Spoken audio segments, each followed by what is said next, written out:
episode number 3. Can you believe it? We're officially not a one-hit wonder here at Business in Review. I like to think of this as just the last episode of maybe season 1 of Business in Review. I've learned a lot from each of these interviews, and I've learned a lot in the process of making this series and putting this out there.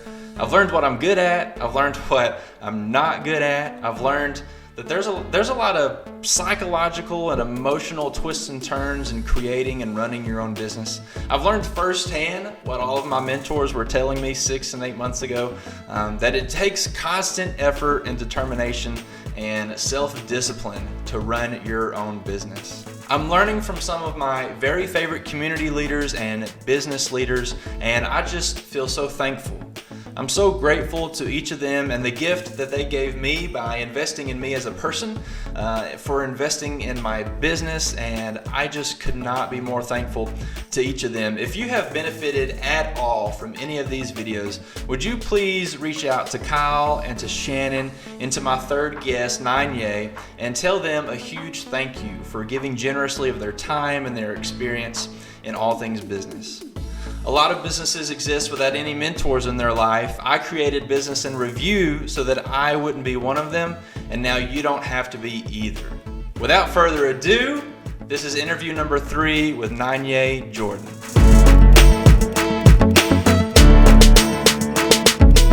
So for this interview, I'm excited to start in the home here with Miss Jordan. So why don't you just introduce yourself and tell us a little bit about your business right now. Okay.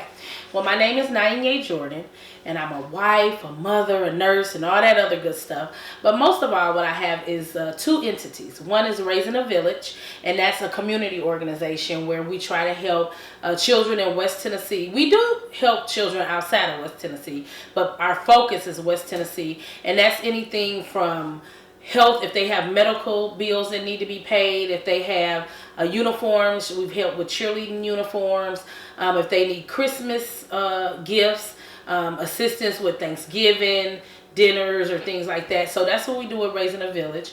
And then the second entity that is fairly new is called Making Our Relationships Extraordinary. And that's really family focused. It's not a nonprofit. It's an LLC. That's what we're getting licensed for, is the LLC. And that's more like a counseling. As an ordained minister, I counsel families and just trying to get them healthy and whole again. I'm not a professional counselor, but I do believe that God gives me insight on families and situations. And I've been through some things myself. I've dealt with being sexually abused as a child, and dealing with a parent that was an addict, and living in the big city of Detroit, just the things that come with that whole dynamic. And so Making Our Relationships Extraordinary is just a new little thing that we have just to minister to the families. Yeah, that's awesome. You have such a unique perspective in the counseling world, ministry world, for-profit, non-for-profit, all of them. And so I want to ask, what do you think it takes for a person to be in business, to be a business, not just work for a business, but to run their business? What does it take? Honestly, Derek, the main thing I want to say is commitment. You have to be committed. It's just like being here today. I have all of these books. I have things, and I have to plan things, and I have to plan things out in advance. In our room, we have a big wall calendar, and I have to be committed. I have to be committed. I have to follow up. In this day and age, and I know we have social media and all those sort of things, and so you can kind of lose perspective. You can kind of lose that human touch. But that's why I think things like this are important, interviews, and that's why I was so willing and I'm elated to do this, because I don't want to lose human touch with people. So that's another thing with being in business, with starting any business. You don't need to lose human touch. You need to be able to talk to people on the phone. You need to be able to communicate effectively with people. Let them know what you're doing and what you expect of them. And you have to be committed to that every single day. Yeah. So, and let me ask you this too then, based off of that answer. Do you think that anybody can be in business? Do you think it takes a special kind of person, or? That's a tricky question. I hate to say that anybody can't do it. I really hate to say that because I'm the type of person, oh, you know, you can do anything you want to. But it does take a special type of person, really, in all honesty. Because if you're, like I've had a lot of people who tell me I'm an introvert. And, I just don't want to talk to people. And I just don't. Well, you can't be in business and not get rid of that. You have to be able to talk to people. It's just like Facebook Lives. A lot of people have a problem going live. Honey, I will sit here at 3 o'clock and tell my husband, hey, I'm going live in 30 minutes, or whatever. And that's not something that I've always just been open to doing. But you have to be a people person. You got to get out there. I don't care what you're selling. You could be selling watches. You could be selling cars. You have to be a people person in order to do it. And if you're just not that person, if you don't want to talk to people, if you don't want to interact with people, I just don't think business is for you. Yeah. Just I hate to say it that way, but yeah. Yeah. Let me ask, I guess, similar to that question, but what do you think it takes to make a sale? Because even if it's nonprofit or making a relationship or even church, like you're asking people to make some sort of commitment with you, what does it take to actually make a sale, close the deal, like get the handshake, exchange money? Honestly, in my opinion, it takes an emotional connection. You have to make people believe that whatever it is you're selling, I don't care if it's a rock, you have to make them believe that they need that thing, that their life is going to be better with that thing. Their experience is going to be better with that thing. So it definitely takes some type of emotional connection. I remember when I first started out, and I have a coach, Miss April Frank. She's my coach. She kind of coaches me through business. And I do morning meditation prayers every morning on Facebook and Periscope. And she said, well, don't announce your business when you're doing prayer. And I said, well, why? I want to pray and tell people about my business. And she said, no, because you're emotionally pulling on them. Now they feel like because you introduced them to Jesus, now they have to buy your thing. And you want them to buy it or be a part of it because it's something that they need, not just because they were emotionally attached to your message. And so I ran that by my husband. And he was like, yeah, baby, you probably shouldn't do that, whatever. But I thought it was a good idea initially. But it's something I had to separate. So you have to give somebody emotional connection, some type of connection to your product. And that way they'll think, hey, this is for me. Yeah. Yeah. Yeah. And you kind of maybe touched on it, but I want to ask you, I'm starting out within my first year, 18 months of business. When you were starting out, what was the best thing or the biggest factor that helped you grow, get off the ground? Relationships with people, relationships in the community. I'm not from Tennessee, so I didn't go to school with these people. I didn't go to church with these people.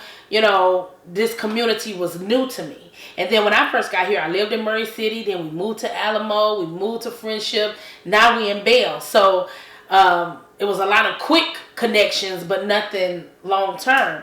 And so what you have to do is you have to develop relationships. What does that mean? Well, that means you got to get out there and you have to make yourself known.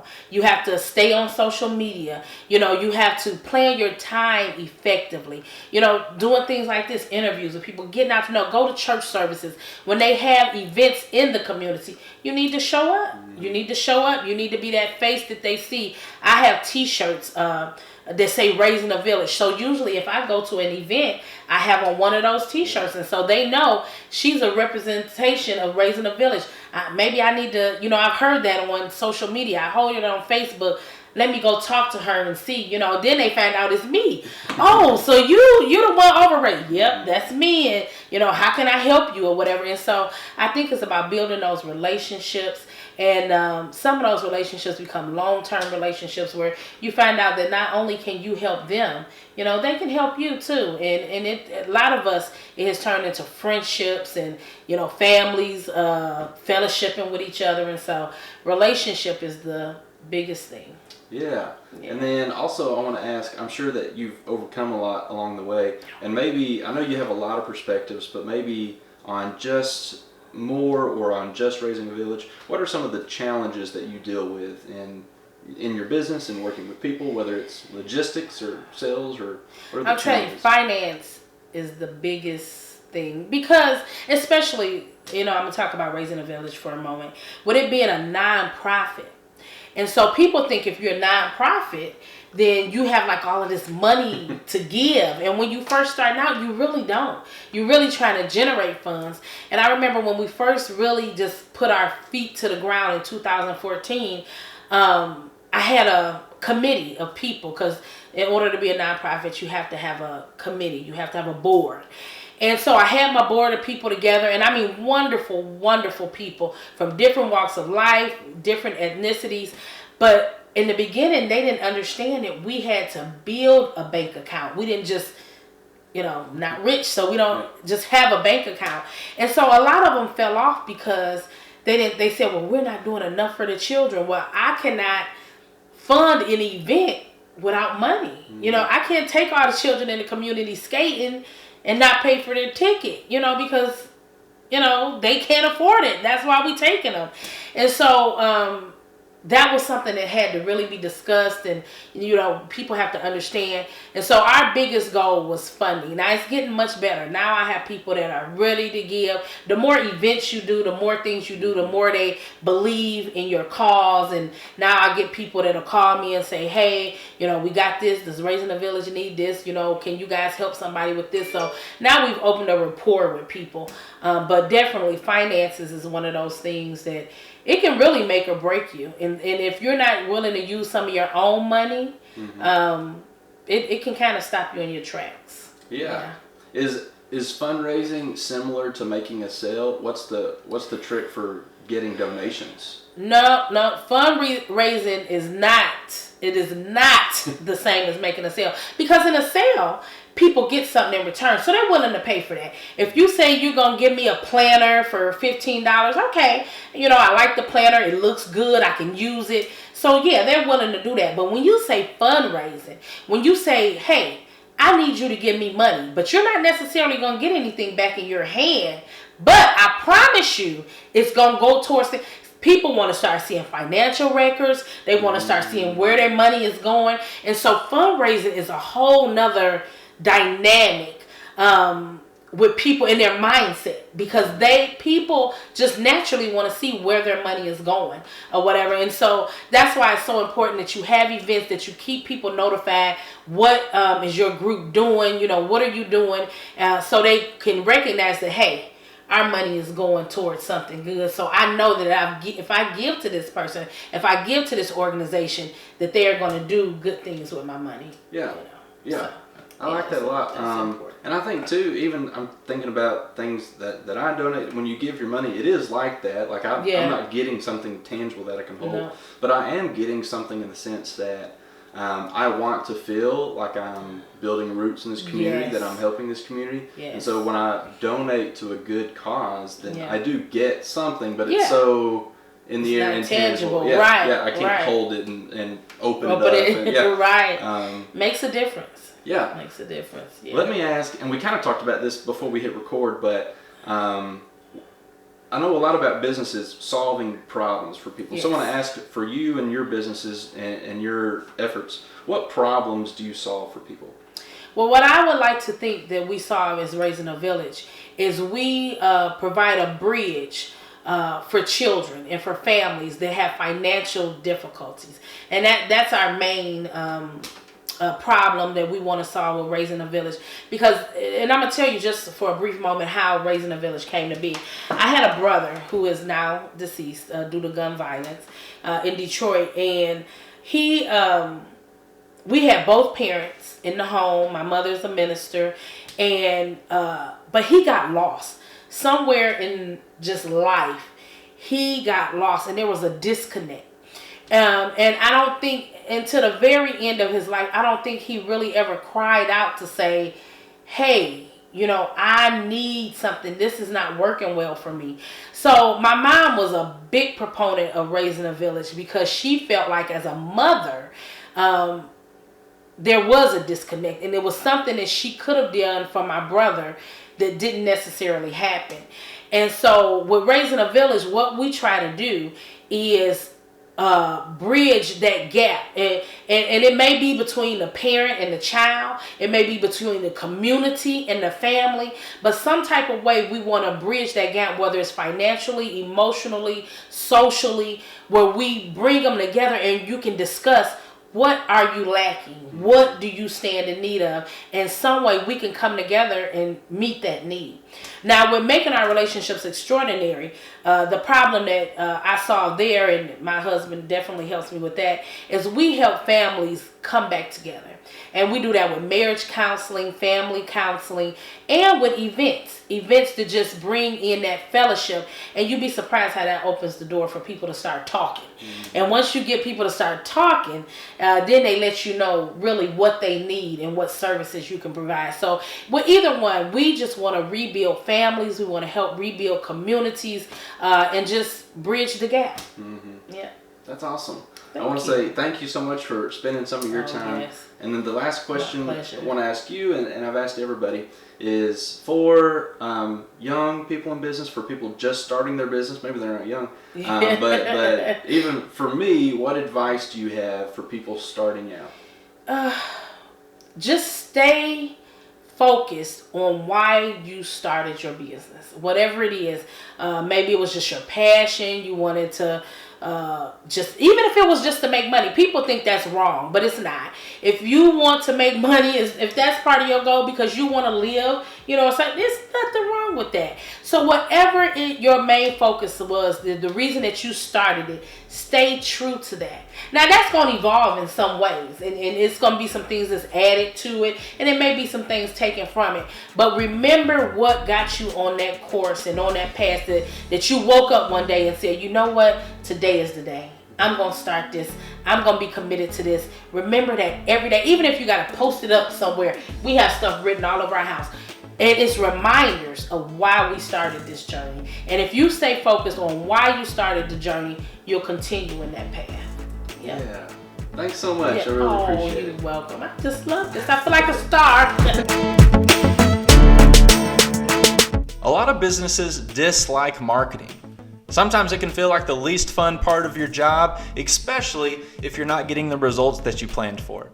I help businesses implement simplicity into their strategies, which actually makes marketing less frustrating and engages your customers more than ever before. Your website represents about a fifth of a great marketing strategy. That's why for every website I complete with a customer, we want to make sure that the website is in harmony with the rest of their marketing strategy.